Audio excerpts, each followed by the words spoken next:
ಬೆಂಗಳೂರಲ್ಲಿ rowdy sheeter ಭೀಕರ ಕೊಲೆ ಪ್ರಕರಣಕ್ಕೆ ಸಂಬಂಧಪಟ್ಟಂತೆ ಕೊಲೆಯ ಭಯಾನಕ ದೃಶ್ಯ ಫ್ರೀಡಂ ಟಿವಿಗೆ ಲಭ್ಯವಾಗಿರತಕ್ಕಂಥದ್ದು. ಕೈ ಕತ್ತರಿಸಿ ದೇಹವೆಲ್ಲ ಜರ್ಜರಿತವಾಗಿ ಹಲ್ಲೆ ಮಾಡಲಾಗಿದೆ. ಬೆಂಗಳೂರಲ್ಲಿ ರೌಡಿ ಶೀಟರ್ ಭೀಕರ ಕೊಲೆ ಪ್ರಕರಣಕ್ಕೆ ಸಂಬಂಧಪಟ್ಟಂತೆ ಕೊಲೆಯ ಭಯಾನಕ ದೃಶ್ಯಗಳು ಫ್ರೀಡಂ ಟಿವಿಗೆ ಲಭ್ಯವಾಗಿರತಕ್ಕಂಥದ್ದು. ಕೈ ಕತ್ತರಿಸಿ ದೇಹವೆಲ್ಲ ಜರ್ಜರಿತವಾಗುವಂತೆ ಹಲ್ಲೆ ಮಾಡಲಾಗಿದೆ. ಲಾಂಗು ಮಚ್ಚಿನಿಂದ ಮಂಜುನಾಥ್ ಮೇಲೆ ಅಟ್ಯಾಕ್ ಮಾಡಲಾಗಿರ್ತಕ್ಕಂಥದ್ದು. ಹೋಟೆಲ್ಗೆ ಏಕಾಏಕಿ ಎಂಟ್ರಿ ಕೊಟ್ಟಿದ್ದಾರೆ. ನಂತರ ಮಂಜುನಾಥ್ ಮೇಲೆ ಹಲ್ಲೆ ನಡೆಸಿರ್ತಕ್ಕಂಥದ್ದು. ಬೆಂಗಳೂರಲ್ಲಿ ರೌಡಿ ಶೀಟರ್ ಭೀಕರ ಕೊಲೆ ಪ್ರಕರಣಕ್ಕೆ ಸಂಬಂಧಪಟ್ಟಂತೆ ಆ ದೃಶ್ಯಾವಳಿಗಳು ಫ್ರೀಡಂ ಟಿವಿಗೆ ಲಭ್ಯವಾಗಿರ್ತಕ್ಕಂಥದ್ದು. ಭಯಾನಕ ದೃಶ್ಯಾವಳಿಗಳು. ಕೈ ಕತ್ತರಿಸಿ ದೇಹವೆಲ್ಲ ಜರ್ಜರಿತವಾಗುವಂತೆ ಹಲ್ಲೆ ಮಾಡಲಾಗಿದೆ.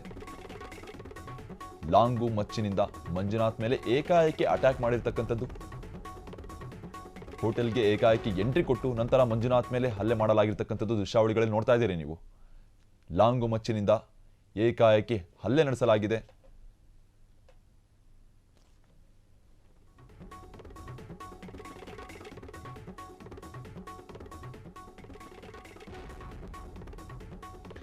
ಹೋಟೆಲ್ನಲ್ಲಿ ಇಬ್ಬರು ರೌಡಿ ಶೀಟರ್ಗಳ ಜೊತೆ ರಾಜಿ ಸಂಧಾನ ನಡೆಯುವ ವೇಳೆಯಲ್ಲಿ ಈ ರೀತಿಯಾದ ಘಟನೆ ಸಂಭವಿಸಿದೆ.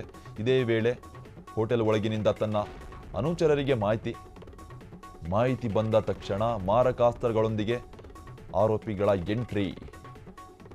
ಗ್ರಾಹಕರಂತೆ ಎಂಟ್ರಿ ಕೊಟ್ಟ 4 ಜನ ಆರೋಪಿಗಳು ಈ ಘಟನೆಯಲ್ಲಿ ಮಂಜುನಾಥ್ಗೆ ಎದ್ದೇಳಲು ಬಿಡದಂತೆ ಮಚ್ಚಿನಿಂದ ಹಲ್ಲೆ ಮಾಡಿದ್ದಾರೆ. ಮನಸ್ಸೋ ಇಚ್ಛೆ ಹಲ್ಲೆ ನಡೆಸಿ ಕೈ ಕತ್ತರಿಸಿ ಎಸ್ಕೇಪ್ ಆಗಿದ್ದಾರೆ ಈ ಆರೋಪಿಗಳು. ಯಾವುದೇ ಕಾರಣಕ್ಕೂ ಕೊಲೆ ಆಗಬಾರದು ಅಂತ ನಿರ್ಧಾರ.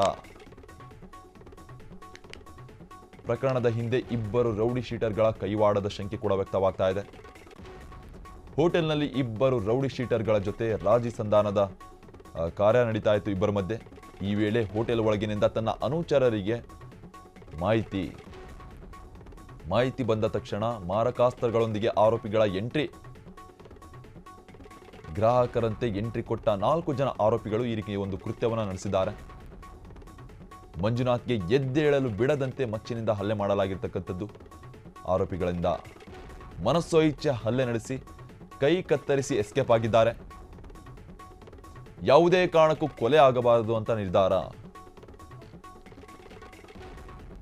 ಪ್ರಕರಣದ ಹಿಂದೆ ಇಬ್ಬರು ರೌಡಿ ಶೀಟರ್ಗಳ ಕೈವಾಡದ ಶಂಕೆ ಇರ್ತಕ್ಕಂಥದ್ದು ದೃಶ್ಯಾವಳಿಗಳು ನೋಡ್ತಾ ಇದ್ದೀರಾ.